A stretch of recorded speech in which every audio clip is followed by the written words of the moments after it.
आम आदमी के पार्टी के कार्यकर्ता बदमाशी कर रहे हैं, कौन कर रहा है ये तो पार्टी जाने। तो अब आतिशी जी को जवाब भी देना पड़ेगा। भारतीय जनता पार्टी के किसी भी नेता के खिलाफ ऐसा आरोप लगाया क्या? दिल्ली विधानसभा चुनाव भले ही फरवरी में होना हो, लेकिन आम आदमी पार्टी, कांग्रेस, बीजेपी में तकरार अभी भी तेज हो चुकी है। एक ओर आम आदमी पार्टी अपने प्रत्याशियों को मैदान में उतार चुकी है, तो दूसरी ओर कांग्रेस ने अभी तक 47 विधानसभा सीटों पर अपने उम्मीदवारों के नामों की घोषणा की है।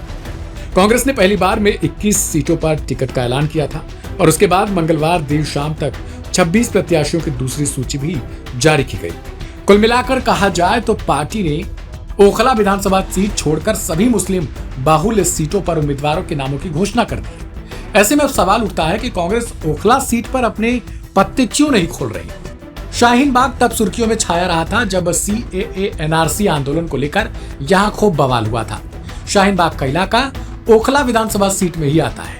कहा जाता है कि यहाँ देश के सबसे ज्यादा पढ़े लिखे मुस्लिम रहते हैं। देखा जाए तो यहीं पर जामिया मिलिया इस्लामिया यूनिवर्सिटी भी है, जिसके आसपास बड़ी संख्या में मुस्लिम समुदाय के लोग रहते हैं। इतिहास उठाकर देखें तो साल 1993 से लेकर अभी तक ओखला सीट से केवल मुस्लिम विधायक ही चुने जाते रहे हैं, लेकिन अभी तक भारतीय जनता पार्टी सीट पर कमल नहीं खिला पाई।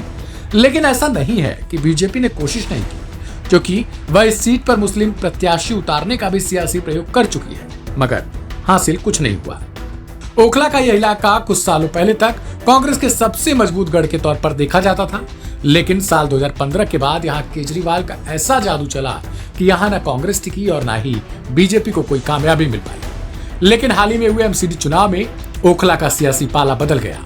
इस क्षेत्र में आने वाले 4 पार्षद सीटों में से 2 सीटें कांग्रेस बाजी मार ले गई। वहीं आम आदमी पार्टी सिर्फ 1 वार्ड में ही अपना पार्षद बना पाई। ऐसे में अब कांग्रेस से कई नेता विधानसभा चुनाव में उतरने के लिए लाइनें लगाकर खड़े हैं।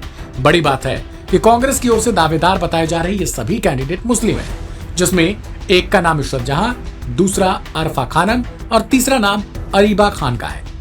इन तीनों मुस्लिम महिलाओं की अपनी सियासी खासियत है। कहा जाता है कि अभी तक कांग्रेस ये तय नहीं कर पा रही कि आखिर किसे अमानतुल्लाह खान के खिलाफ प्रत्याशी बनाया जाए। शाहीन बाग इलाके में MCD के चलाए बुलडोजर एक्शन के खिलाफ जिस एक महिला की तस्वीर सबसे ज्यादा चर्चा का विषय बनी थी, वह अरफा खानम थी, जिनके फ्रैक्चर पैरों पर प्लास्टर चढ़ा था। अब वह कांग्रेस से अमानतुल्लाह खान के खिलाफ चुनावी मैदान में उतरना चाहती हैं, जो मुस्लिम वोटों को अपने पक्ष में कर सकती है। लेकिन क्या कांग्रेस उनको अपना प्रत्याशी बनाएगी, ये दिलचस्प होगा। फिलहाल अगर आप इस सीट से ताल्लुक रखते हैं तो आप किसी अपने कैंडिडेट के तौर पर देखना चाहते हैं, उसे कमेंट बॉक्स में लिखें। ढेर सारी खबरों के लिए सब्सक्राइब करें लाइव हिंदुस्तान।